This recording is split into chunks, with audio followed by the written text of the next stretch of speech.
Video అందరూ నమస్కారం. ఇప్పుడే మాజీ మంత్రి పెద్దలు లక్ష్మారెడ్డి గారు మాట్లాడడం జరిగింది. ఈరోజు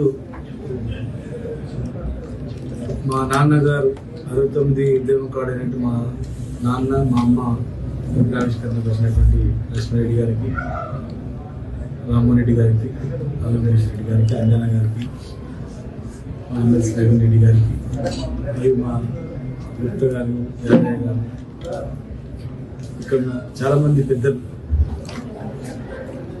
తక్కువ సమయంలో ఆహ్వానించుకుంటే ఈరోజు మరి వచ్చినటువంటి మా అందరికీ, మా ఆత్మీయులకు అందరికీ కూడా కృతజ్ఞతలు.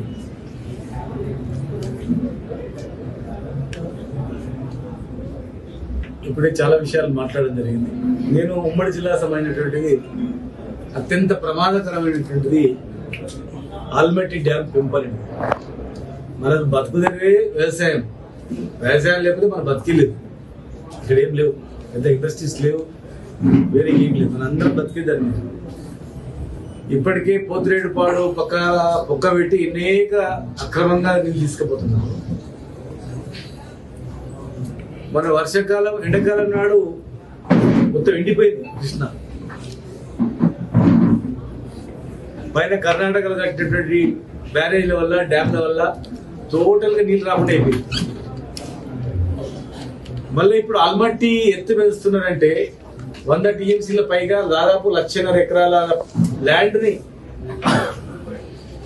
అక్వైర్ చేసి 100 TMCల పైన నీళ్లు ఆగేటట్టు చేస్తున్నారంటే ఇక అది అయిన తర్వాత కృష్ణా వాటర్ తీర్చకముందే, పంపకాలు కాకముందే, ట్రిబ్యునల్ తీర్పులు ఇంకా రాకముందే ఇలా ఎక్కడో అక్కడ నీళ్ళు తీసుకోపోతే మనం పాలమూరు ఎట్లా బతకాలి? మహబూబ్నగర్లో బతుకులలో వద్దా? ఇన్ని ప్రాజెక్టులు కట్టిన తర్వాత నీళ్ళు రాకపోతే ఈ నీళ్ళని ఎట్లా నింపాలి? దానికి అందరము పోరాటం చేయాల్సిన అవసరం ఉంది. తమిళనాడులో ఏదైనా గొడవ, తమిళనాడుకి ఏమైనా ఇబ్బంది అవుతుందంటే పార్టీలకు అతీతంగా చేస్తారు. మరి ఇక్కడ ఏమైంది? కనీసం మన జిల్లాలో ఉన్న అందరూ ప్రభుత్వంలో ఉన్న వాళ్ళు ఒత్తిడి తేవాలి, అనేక రూపాల్లో ఉద్యమాలు చేయాలి, ఆపాల్సిందే, కేంద్రం మీద ఒత్తిడి తేవాల్సిందే. పాలమూరు రంగారెడ్డి జిల్లా ప్రాజెక్టుకు జాతీయ వ్యవస్థమని ప్రధానమంత్రి గారు చెప్పారు, సుష్మా స్వరాజ్ గారు చెప్పారు. ఇదే వైఎస్ఆర్ జిల్లాలో. మరి ఉన్న పాలమూరు రంగారెడ్డి జిల్లా ప్రాజెక్టుకు జాతీయ హోదా ఇవ్వకపోగా పైన ఉన్న ప్రాజెక్టులన్నీ కట్టుకుంటూ వస్తే పాలమూరు ఏమైపోవాలనేటువంటి ఆలోచన ప్రతి ఒక్కరు చేయాల్సిన అవసరం ఉంది. లేదంటే మొత్తం ఎడారిగా మారే పరిస్థితి వస్తుంది. మనం ఇన్ని ప్రాజెక్టులు, ఇన్ని రిజర్వాయర్లు కట్టుకున్నా నీళ్ళు రాకపోతే ఏం చేయడానికి? ఒక పక్కన కాలువలు టెండర్ అయినా క్యాన్సిల్ చేసింది, దాన్ని వెంటనే పిలవాలి, టెండర్ పిలిచి మిగిలిన కంప్లీట్ చేసి నీళ్ళు ఇవ్వాలి. ఇది నేను చేసినా నేను చేసినా అనేది కాదు. అందరూ సమైక్యంగా పోరాటం చేయాల్సిన అవసరం ఉంది. అందరం సమైక్యంగా కొట్లాడాల్సిన అవసరం ఉంది. ఎట్టి పరిస్థితుల్లో కూడా క్షమించేది లేదు. పార్టీలకు అతీతంగా మనం ఉద్యమం చేయాల్సిన అవసరం ఉంది. అది ఢిల్లీలో చేద్దామంటే ఢిల్లీలో చేద్దాం, ఇక్కడ చేద్దామంటే చేద్దాం. దానికి బాధ్యులు కేంద్రం ఎక్కువ బాధ్యత ఉంటుంది కనుక, కర్ణాటక కూడా కాంగ్రెస్ ప్రభుత్వమే ఉంది కనుక మరి ఇక్కడ ప్రభుత్వం ఒత్తిడి తేవాలి, ఆఫ్ చేయాలి, కేంద్రం కూడా జోక్యం కలిగించేటట్టు చేయాలి. పాలమూరు రంగారెడ్డి జిల్లా ప్రాజెక్టు కూడా కంప్లీట్ చేయాలి. ఇలా మేము ఉమ్మడి జిల్లాను మీరు చూడండి, అత్యధిక వ్యవసాయము, అగ్రికల్చర్ 14 కన్నా ముందు ఎంత ఉంది, ఇప్పుడు ఎంత ఉంది చూడండి. ఇప్పుడు యూరియా కష్టాలు వచ్చినాయి. 10 ఏళ్లలో లేని కష్టం ఇప్పుడు ఎందుకు వచ్చిందో ఆలోచన చేయాలి. ఉట్టిగా మేము మాట్లాడమని రేపు వాళ్ళు మళ్ళీ మాట్లాడి ఒకరి మీద ఒక విమర్శలు కాదు. నిజంగా ఎందుకు వచ్చింది యూరియా మీద 10 ఏళ్ళు లేదు. ఇప్పుడు ఎక్కడ తప్పులు జరిగినాయని సరిదిద్దుకోవాలి తప్ప ఉట్టిగా మాట్లాడితే కాదు కదా. కరెంటుకి ఎందుకు ఇప్పుడు పోతుంది? ఇప్పుడు 3 సార్లు ఇప్పటికి మళ్ళీ జనరేటర్లు వచ్చినాయి, ఇన్వర్టర్లు వచ్చినాయి. అప్పుడు పోయిన కరెంట్, ఫోన్ కరెంట్ ఇప్పుడు ఎందుకు పోతుంది? అప్పుడు యూరియా సంచులో కొడత లేదు, ఇప్పుడు ఎందుకు యూరియా కొడత ఉంది? అప్పుడు రైతులకు కష్టాలు లేవు, ఇప్పుడు ఎందుకు రైతులకు కష్టాలు ఉన్నాయి? తాగడానికి ఇప్పుడు నీళ్లు మళ్ళా 4 రోజులకు 5 రోజులకు నీళ్లు ఎందుకు వస్తున్నాయి? కనీసం తాగే నీళ్ళు క్లోరినేషన్ చేస్తున్నా లేదా చెక్ చేయండి, విలేకరులు కూడా చెక్ చేయండి. వచ్చి నీళ్ళు వచ్చినట్లు వస్తుంది, అక్కడ క్లోరినేషన్ అయితే లేదు, బ్లీచింగ్ పౌడర్ లేదని చెప్తున్నాం. ఎందుకు లేదు సమీక్షించుకోండి. ప్రతిపక్షాలు మాట్లాడుతున్నప్పుడు వాస్తవాలను సరి చేసుకోవాలి తప్ప ఇవి మాట్లాడినాం కదా అని మాట్లాడితే నష్టం మనకే అవుతుంది. ఉమ్మడి జిల్లా బాగుపడ్డదా లేదా? ఎన్ని పంటలు పడినాయి, ఎన్ని గోడౌన్లు తెచ్చినాం, ఎన్ని గోడౌన్లలో యూరియా నింపినాం, ఇవాళ ఎందుకు లేదు? మహబూబ్ నగర్ లో ఒక చిన్న ఇండస్ట్రీ లేకుండా ఉన్న కాటన్ మిల్ బంద్ అయింది.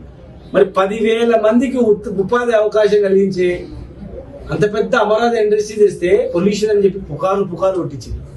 మరి ఇవాళ ఎక్కడ ఉంది పొల్యూషన్? ఇవాళ ఉద్యోగాలు ఎట్లా చేస్తారు? ఆలోచన చేయాలి కదా. దానివల్ల ప్రతిష్ట పెరిగిందా? 10,000 కుటుంబాలు మహబూబ్నగర్కి వస్తే పాలోనికి, కూరగాయలోనికి, పండ్లోనికి గిరాకీ పెరుగుతుందా లేదా? ఆలోచన చేయండి.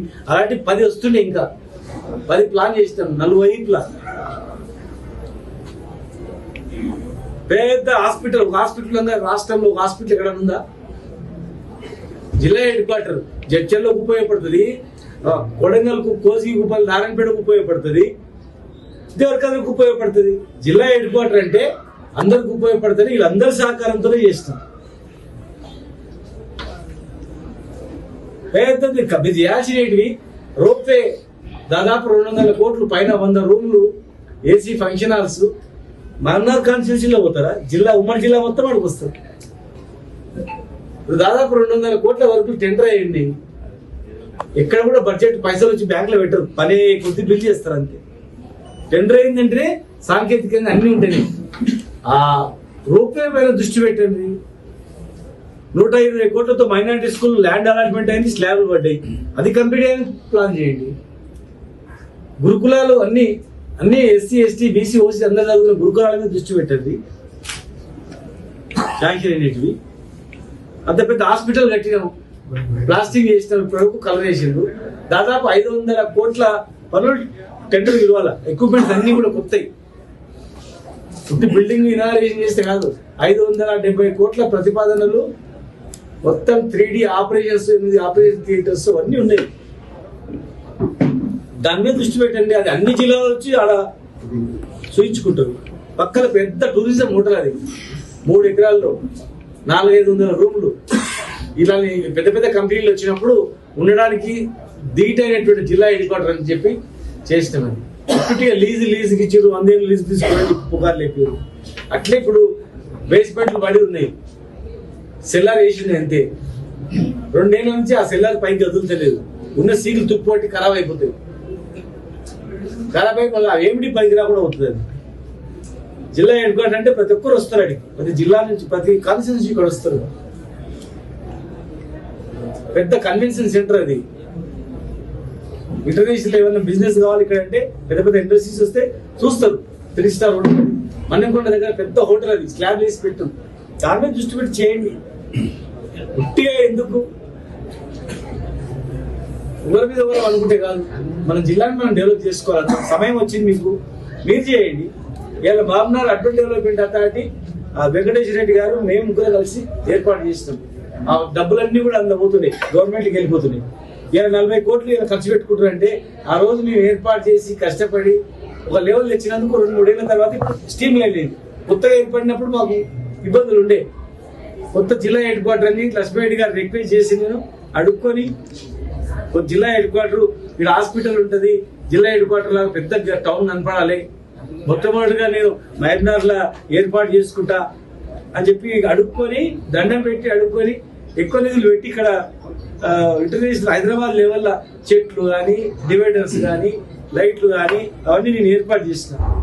కొత్తగా ఏర్పడ్డ అర్బన్ డెవలప్మెంట్ కనుక మరి జిల్లా హెడ్ క్వార్టర్ హాస్పిటల్కి వచ్చినా ఉండేది జడ్జర్లోలే కదా, దేవరకథలోలే కదా అని అంటే వాళ్ళు కూడా పెద్ద మంది చేసుకుని వాళ్ళ రకరకాలుగా ఇచ్చేస్తే కూడా నా మాట నమ్మి ఇక్కడ జిల్లా హెడ్ క్వార్టర్ చేసి వాళ్ళ పెద్ద మనసుతో నేను ఇక్కడ ఒక లెవెల్ టౌన్, అంటే టౌన్ లా కనిపించేటట్లు నిద్రపోయి రైచూరు లేస్తే చూడగానే హైదరాబాద్ వచ్చినామా అనే సందర్భం. ఇక్కడ వచ్చి చాలా మంది కూడా ఏడాదిగాల్లో మాకు అర్థమైతే లేదు, అంత మారిపోయింది అనే టైప్ లో చేసినాం. అవన్నీ డబ్బులు గవర్నమెంట్ లో వేయటం. ఇప్పుడు 140 కోట్ల నిధులు 3 కాన్స్టిట్యూన్స్ లో ఖర్చు పెట్టుకుంటారంటే ఆయన మేము ఏర్పాటు చేసినందుకే కదా. ఇలా నారాయణపేట కూడా అర్బన్ డెవలప్మెంట్ అయింది, మరి అక్కడ కొడంగల్ కూడా అర్బన్ డెవలప్మెంట్ అతను చేసింది. అవి అయ్యే వరకు 3 ఏళ్ళు అవుతుంది అన్ని సెట్ అయ్యే వరకు. మేము అలా ఏర్పాటు చేసి ఒక లెవెల్ తెచ్చినందుకు ఇలా మీరు అవన్నీ కూడా ఖర్చు పెట్టగలుగుతున్నారు. పెద్ద మెడికల్ కాలేజ్, మొత్తం మెడికల్ కాలేజ్ తెచ్చినాం. 300 కోట్లతో అండర్ గ్రౌండ్ టెండర్లు కూడా పిలిచినాం. మొత్తం ఎస్టిమేషన్ 3 ఏళ్ళు పడుతుంది. 3 ఏళ్ళ కింద నుంచి 4-5 ఏళ్ల నుంచి మేము దాన్ని ఎస్టిమేషన్స్, లైనింగ్, లెవెల్స్, ఎస్టీపీలు అన్ని చేయించినాము. ఇవాళ ఇస్తే దాని వల్ల స్టార్ట్ కాదు. అది 3 ఏళ్ల శ్రమతో అది రెడీ అయిన తర్వాత ఎలక్షన్ల కన్నా ముందు అది టెండర్ పిలిచినాం. అండర్ గ్రౌండ్ డ్రైనేజ్, అట్లే భూత్పూర్ నుంచి చించల వరకు రోడ్డు అన్ని ప్రారంభించినాం. ఎక్కడ కూడా అర్బన్ డెవలప్మెంట్, బాబు నగర్ లో కూడా పెట్టుకోగలుగుతున్నారు. ఆయన మేము అర్బన్ డెవలప్మెంట్ చేసినప్పుడు ట్యాక్స్లు ఎక్కువ పెరుగుతాయని రకరకాలుగా పుకార్లు ఇచ్చింది, పెరగమని చెప్పి. అదేవిధంగా జిహెచ్ఎంసీ మున్సిపల్ కార్పొరేషన్ అనేది కూడా ఒక రోజులో కాదు, అది సంవత్సరము అన్ని ప్రతిపాదనలు పంపి కౌన్సిల్ రెజల్యూషన్ చేసి చివరిగా సెక్రటరియట్ లో సీఎం పీఎస్ లో ఉంటది. ఇలా జియో ఇష్యూ అయింది. దాంతో పాటు 500 కోట్ల ఫైల్ కూడా ఉంది మున్సిపల్ కార్పొరేషన్. కార్పొరేషన్ తో పాటు 500 కోట్ల నిధులతో జియో చేద్దాం అనుకున్నాం. తొందరగా ప్రయత్నం చేయండి, అది కూడా చేయండి. మీ హయాంలో మీరు మంచి చేయండి, మా హయాంలో మేము చేసినాం. మంచి చేసినామా చెడు చేసినామా భగవంతుని తెలుసు, ప్రజలకు తెలుసు. మీరు చేయండి మంచిగా. మీరు చేస్తే మేము కూడా అందరం కూడా బాగా చేసిరని చెప్తాము.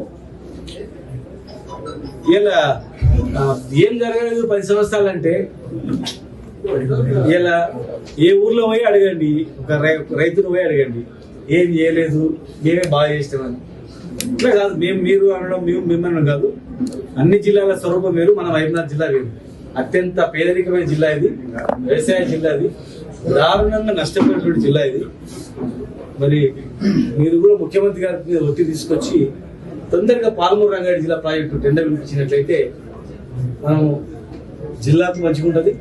మా యాప్లో ఇష్యూ అయిన జీవోలు అన్నీ కూడా తీసి ఇమ్మీడియట్ గా మీరు దాన్ని కంప్లీట్ చేస్తే, మీరు ప్రారంభించిన కేఎల్ఐ కావచ్చు, నెట్టెప్పాడు కావచ్చు, చాలా ప్రాజెక్టులు మీరు ప్రారంభించిన కాంగ్రెస్ ప్రభుత్వంలో మేము కంప్లీట్ చేసినాం. ఇప్పుడు కూడా కాంగ్రెస్ స్టార్ట్ చేసింది, మేము కంప్లీట్ చేసినామని చెప్తాం. మీరు కూడా పాలమూరు రంగారెడ్డి జిల్లా ప్రాజెక్టు కంప్లీట్ చేయండి, వాళ్ళు ప్రారంభించింది కంప్లీట్ చేసినామని చెప్తాం. ఇప్పుడు ఏవైతే మిగిలిపోయినాయో మక్తల్లో కానీ, నారాయణపేటలో కానీ, జడ్చర్లో కానీ, దేవరగర్లో కానీ, అదేవిధంగా షాద్ నగర్లో కానీ, మీరు ఉమ్మడి జిల్లాలో ఎక్కడ కానీ మిగిలిపోయిన జాబితా తీసుకొని దాన్ని కంప్లీట్ చేయడానికి ప్రయత్నం చేద్దాం తప్ప కాదు. అది ఎవరి మీద ఎవరు మాట్లాడుకుంటే కాదు. అది దయచేసి యూరియాని కూడా, యూరియా కొరత కూడా మళ్ళీ నెక్స్ట్ అవసరం పడుతుంది. యూరియా కూడా రైతులకు కష్టం కాకుండా చూడండి అని చెప్పి మరి మీ ద్వారా విజ్ఞప్తి చేస్తూ, ఈరోజు వచ్చినటువంటి మా మిత్రులందరికీ, మా అన్న తమ్ములందరికీ కృతజ్ఞతలు. తల్లి తండ్రి ఉన్న వ్యక్తులు ఎవరైతే ఉన్నారో ఈరోజు చాలా అదృష్టవంతులు. దైవం ఎక్కడో లేదు, తల్లిదండ్రులనే ఉన్నాం. కనుక పోయిన వాళ్ళని స్మరించుకోవడానికి ఏదైనా మంచి దాన ధర్మ కార్యక్రమాలు చేయండి. ఉంటే తల్లిదండ్రులు ఉంటే వాళ్ళని ఎట్లున్నారో జాగ్రత్తగా చూసుకోండి. మరి దైవానికి, తల్లిదండ్రులకు ఇచ్చిన దైవం ఎక్కడ లేదు అని చెప్పి, ప్లస్ ఇంకా ఇందిరమ్మ ఇండ్లు అని అన్నారు, వచ్చేసి అవి కూడా తొందరగా కంప్లీట్ చేయించండి. Thank you.